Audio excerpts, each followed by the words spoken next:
Combat স্পোর্টসকে পৃথিবীর ইতিহাসে অন্যতম প্রাচীন ক্রীড়া শৈলী হিসেবে ধরা হয়। জববারের ভলি খেলা থেকে শুরু করে মার্শাল আর্ট, বল্লম খেলা, কারাতে বিভিন্ন রূপে প্রাচীনকাল থেকেই এই অঞ্চলে কমব্যাট স্পোর্টসের চর্চা ছিল। বাংলাদেশেও এর ব্যতিক্রম হয়নি। তবে ঐতিহ্য থাকলেও বিশ্বমঞ্চে এই খেলায় কখনোই বড় পরিচিতি গড়ে তুলতে পারেনি দেশ। সেই শূন্যতা ঘোচানোর লক্ষ্যে এগিয়ে এসেছে বসুন্ধরা স্পোর্টস। ওদের স্বপ্ন পূরণে পাশে থাকতে পেরে আমরা গর্বিত।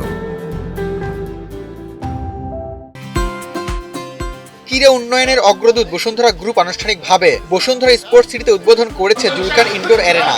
27 ডিসেম্বর শনিবার জমকালো এক অনুষ্ঠানের মধ্য দিয়ে এই আধুনিক অ্যারেনার উদ্বোধন করা হয়। ক্রীড়া সংশ্লিষ্টদের মতে এটি বাংলাদেশে একটি বিশ্বমানের ক্রীড়া ইকোসিস্টেম গড়ে তোলার ক্ষেত্রে সুদূর প্রসারী ভূমিকা রাখতে পারে। বসুন্ধরা স্পোর্টস সিটির সিনিয়র নির্বাহী পরিচালক মেজর মহসিনুল করিম জানান, অন্যান্য খেলাধুলার মতো কমব্যাট স্পোর্টসকেও বসুন্ধরা নতুন করে পুনর্জন্ম দিতে চায়। We want to introduce this martial art related games and sports so that our young generation, they can develop friendship among the young generation and having maximum confidence on themselves. And Bosundhara is always after introducing new things. Bosundhara given a rebirth to football of Bangladesh.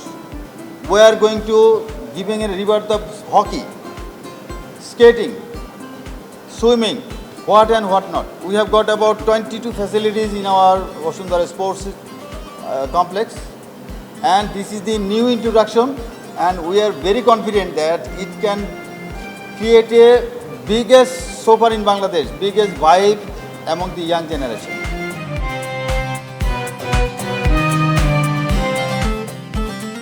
জুলকান indoor arena মূলত boxing, kick boxing ও Muay থাইয়ের মতো elite combat স্পোর্টসের জন্য দেশের প্রধান কেন্দ্র হিসেবে ডিজাইন করা হয়েছে। তবে এটি শুধু একটি ক্রীড়া স্থাপনা নয়, বরং তরুণ প্রজন্মের জন্য শৃঙ্খলা, আত্মরক্ষা এবং মানসিক সুস্বাস্থ্যের আন্তর্জাতিক মানের প্ল্যাটফর্ম তৈরির একটি প্রতিশ্রুতি। উদ্বোধনী অনুষ্ঠানে জুলকানের প্রশিক্ষকদের পরিবেশনায় ছিল আকর্ষণীয় কমব্যাট স্পোর্টস প্রদর্শনী। পাশাপাশি কোচ অরবিন্দের নির্দেশনায় অনুষ্ঠিত হয় একটি হলিস্টিক হেলথ সেশন, যা দর্শকদের মধ্যে বাড়তি আগ্রহ তৈরি করে। জুলকান ইনডোর অ্যারেনার প্রধান কোচ অরবিন্দ লালওয়ানি বলেন, দেশের কমব্যাট স্পোর্টসকে এগিয়ে নিতে জুলকান ইনডোর অ্যারেনাকে কেন্দ্র করে আমাদের কাজ শুরু হয়েছে। লক্ষ্য একটাই, এই অঙ্গনে একটি নতুন বেঞ্চমার্ক তৈরি করা। At the same time, I would like to announce that what we've done is I brought WMO to Bangladesh, and we're going to be represented in the world stage.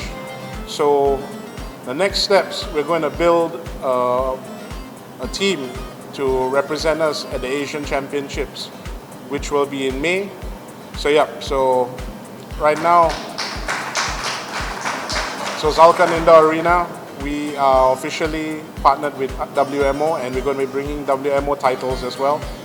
And at the same time, we're going to be the benchmark.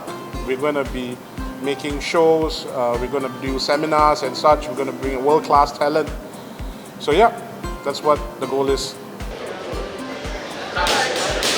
অনুষ্ঠানে বসুন্ধরা গ্রুপের ঊর্ধ্বতন কর্মকর্তাদের পাশাপাশি উপস্থিত ছিলেন দেশের জনপ্রিয় তারকা ও ফিটনেস ইনফ্লুয়েন্সাররা। তাদের উপস্থিতি অনুষ্ঠানকে করে তোলে আরো প্রাণবন্ত। Zoltan and Bangladesh will be driven highly forward in the world combat scene, be it MMA, be it boxing, and definitely Muay Thai, with our newest addition to WMO.